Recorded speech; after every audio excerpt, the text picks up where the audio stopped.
러시아의 푸틴은 지금도 중세와 르네상스의 왕들이 했던 것처럼 자신에게 서빙되는 음식을 맛보는 사람을 따로 두고 있습니다. 전 세계 지도자 중 유일하게 음식 감별사를 고용한 셈이죠. 이런 푸틴 대통령에게 반기를 들 생각이라면 유니콜의 뿔을 흔드는 것보다 효과적인 독극물 방어수단이 있어야 할 겁니다. 러시아의 현대판 정치적 독살은 1921년 소련이 설립한 독극물 연구소 카메라로 거슬러 올라갑니다.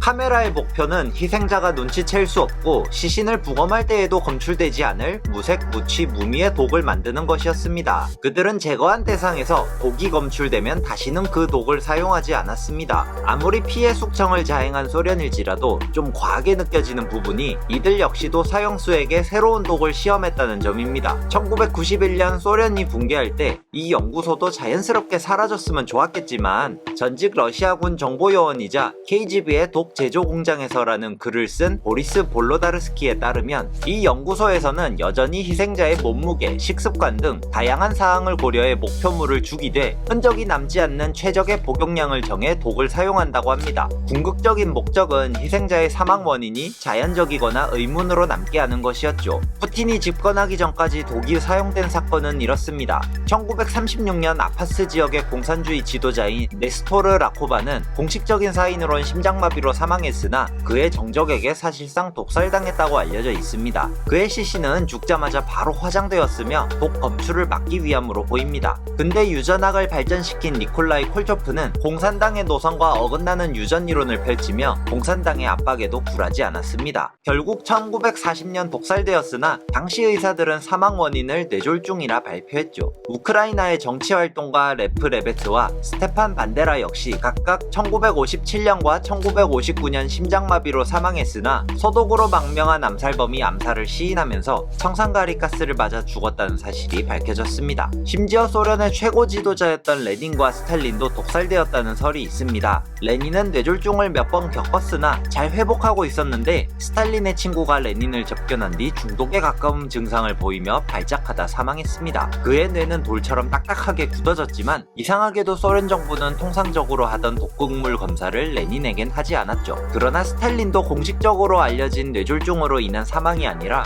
독살당했다는 추측도 제기되고 있습니다. 프루쇼프가 그를 죽이는데 성공했다고 자랑한 고위층 인사가 있었음을 회고록에 남기기도 했고 스탈린의 실제 사인은 뇌졸중이 아닌 광범위한 위출혈이었기 때문이죠. 하지만 이후 그의 의료 기록에서 위출혈에 관련된 기록은 모두 삭제되었다고 합니다. 구독해주세요. 이러한 과거의 정치적 독살은 푸틴의 시대가 열리며 더욱 광범위하게 사용되기 시작했습니다. 물론 과거에도 광범위하게 사용되었으나 우리가 더 모르는 것일 수도 있죠. 어쨌거나 그는 자신에게 반대하는 사람들을 제거하기 위해 독 사용을 주저하지 않았습니다. 푸틴이 홍차 한잔 하자는 밈도 있으니까요. 단순히 먹는 음식에 독을 타는 것에서 그치지 않고 다양하고 기발하며 창의적인 아이디어를 많이 사용했습니다. 첫째로 아나톨리 sobcha크가 있습니다. 그는 푸틴의 정치적 스승이기도 했는데 푸틴이 그다지 좋아하지 않는 방향으로 과한 지지를 보내곤 했습니다. 일례로 그를 칭찬한답시고 새로운 스탈린이라고 부르는가 하면 푸틴의 동의 없이 그의 어린 시절을 언론에 공개하곤 했습니다. 장차 푸틴 자신의 우상화에 걸림돌이 될 것이라 보았는지 2000년 2월 sobcha크는 갑작스러운 심장마비로 세상을 떠나야 했습니다. 같은 방에 있던 경호원 2명도 동시에 심장마비를 일으켜 중독 치료를 받고 살아났기에 독이 쓰였음은 확실했죠. 러시아의 법의학자들은 sobcha크의 독서 등에 독이 묻어 있었다고 봤습니다. 등에서 열이 나며 독이 기화되어 방 전체에 퍼졌고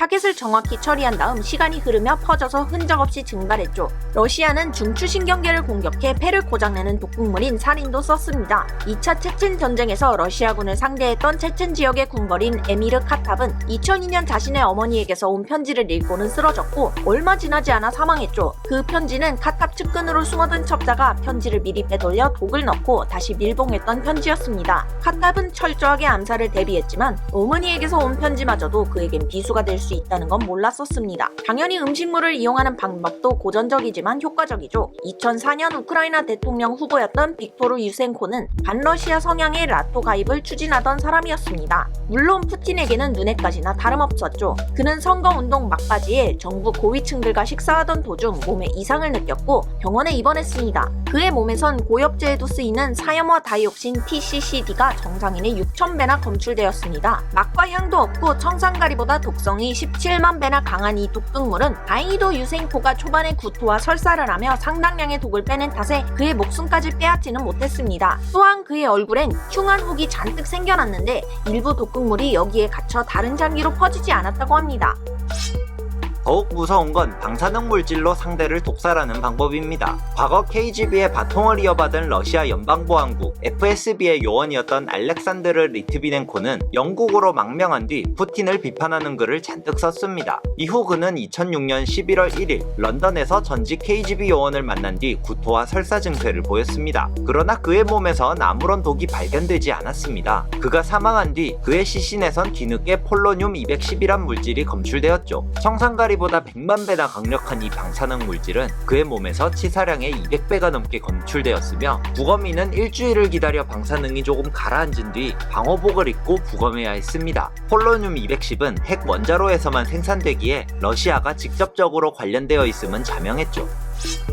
반면에 러시아의 독살에서 살아남은 사람도 있습니다. 블라디미르 카라무르자는 푸틴의 반기를 든 대표적인 인물로 2015년 5월 식당에서 점심을 먹고 의식을 잃은 뒤 병원으로 옮겨졌습니다. 그는 여러 장기가 망가지고 뇌가 부어올랐으며 생존 확률이 5%라 진단받았지만 기적적으로 살아남아 건강을 회복했습니다. 프랑스의 독극물 연구소에서 그의 혈액, 머리카락, 손톱을 검사했으나 중금속이라는 사실만 알아냈을 뿐 어떤 독인지는 끝까지 알아내지 못했습니다. 이어서 2017년 2월 다시 한번 중독 증상이 나타났는데 전에 그를 고쳐준 의사를 찾아가 다시 한번 가까스로 살아났습니다. 이후 그는 자발적으로 러시아에 입국해 체포되었으며 25년형을 선고받고 현재 시베리아 옴스크주 죄수 유형지로 옮겨져 독방에서 복역 중입니다. 푸틴의 부패 혐의를 다방면으로 제기하다 독살의 위협에서 살아남은 알렉세이 나발니도 있습니다. 푸틴이 다음 대선에도 출마하겠다고 밝혔을 때 그의 행방이 묘연해져 살해당했을 가능성이 거론되었으나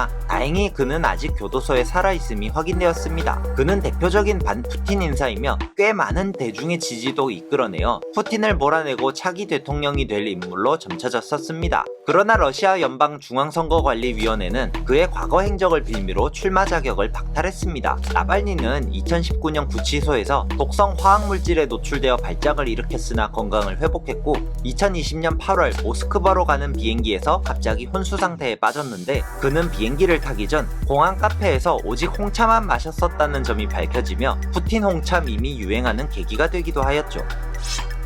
적어도 대부분 국가에서 권력자의 눈밖에 났다는 이유만으로 혹은 자신이 권력자라는 이유만으로 독살을 염려할 시대가 아니란 점은 천만다행입니다. 아무리 경호원을 많이 데리고 있어도 아무 소용이 없는 게 바로 공기에서, 물에서, 신체 접촉에서, 음식에서 또는 그 어디에서 받을 수 있는 독극물 공격이죠. 과거 귀족과 왕족이 유니콘 뿔을 믿었던 것처럼 푸틴 역시도 그와 같은 효능이 있다고 믿을 만한 물건이 있다면 절대 품에서 놓지 않을 듯합니다. 사인업보가 크니 말이죠. 러시아의 독극물과 관련한 흑역사편 여기까지이고 이번 편도 독살로 읽는 세계사의 내용을 참고하였습니다. 시청해주셔서 감사합니다. 맛도 향도 없고 청산가리보 맛과 향도 맛과 향도 없고 청산가리보다 맛과 향도 없고 청산가리 맛과 향도 없고 청산가리보다 독성이 17만 배나 조용히 하지요. 청산가리보다 독성이 17만 배나 강한 이 독극물은 다시 할게요.